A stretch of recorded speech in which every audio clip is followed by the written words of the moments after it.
Rasopa party कार्यालयमै पुगेर एमालेका केन्द्रीय प्रतिनिधिले च्यातेर डस्टबिनमै फ्याँके सदस्यता प्रमाणपत्र। नुवाकोटको एउटा पूरा गाउँ नै रासोपामा प्रवेश। डीपी अर्यालले गरे स्वागत। सबैलाई स्वागत गरेको छु घण्टी परिवारमा। अब रविलाई सिद्ध्यायो भनेदेखि हामी बच्छ भनेर रविलाई लगेर चाहिँ जेल कोचेर आनन्दले बसाउला भनेर चाहिँ रविलाई सिद्ध्याएका हुन्। अब हामी जनता जाग्न पर्छ। हामी जनता नजागिकन उनीहरूको चाहिँ अन्त्य हुँदैन, जनता जाग्न पर्छ। राधे राधे। रवि लामिछानेलाई ज्यान पनि दिन तयार छु भन्दै विभिन्न राजनीतिक दलका सदस्यहरूले सदस्यता च्यात्दै फ्याँकिरहेको अवस्थामा नेकपा एमालेका केन्द्रीय प्रतिनिधि परिषदका सदस्य समेत रहेका ग्रिनपा नामले परिचित वासुदेव अमात्यले आफू विवेकशील प्राणी भएकाले रासोपाको पार्टी कार्यालयमै आएर वर्षौंदेखि आस्था राखेको र आशा मानेर सुरक्षा गरेर राखेको सदस्यता प्रमाणपत्र भन्दै रिसले चुर चुर हुँदै च्यातेर डस्टबिनमै फ्याँकिदिएका छन्। एमालेको सदस्यता प्रमाणपत्र च्यात्दै अमात्यले कसैको डर नभएकाले आफू कायर नभएको बताएका छन्। यो गाली गर्ने कुराहरू सुनेर म त्यसमा चाहिँ मैले त्यो गरेर हिँड्ने कुरा त भएन नि त। म त पत्रकार हुँ, डर भनेको कायर व्यक्तिले मान्ने। त्यसैगरी आज मात्रै नुवाकोटको सुरेगढी गाउँपालिकाको एउटा पूरा गाउँ नै रासोपा केन्द्रीय कार्यालय वनस्थली नै पुगेर पार्टी प्रवेश गरेको छ।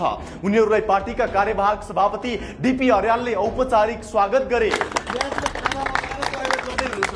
रासोपा प्रति जनताको लहर र आकर्षणले गाउँ गाउँका गढ नै भत्काउँदै प्रवेश गर्ने लड्को लागिरहेको छ।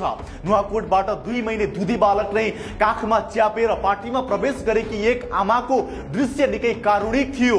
आफ्नो भविष्य जस्तो भए पनि आफ्नो 2 महिने दुधे बालकको भविष्य उज्जवल होस् भन्नका लागि 84 मा रवि लामिछाने फेरि आउनुपर्ने नुवाकोटबाट आएकी कृष्मा लामिछानेले बताइन्। आफूले भन्दा बढी दुःख रवि लामिछानेले जेलमा खपेको भन्ने 2 महिने बालकी आमाको बोली कुनै भावना होइन, वेदना हो।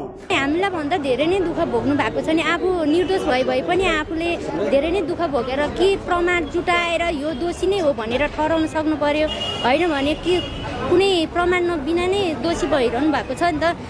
त्यो गर्नु एकदमै गलतै ठानेरै आएको।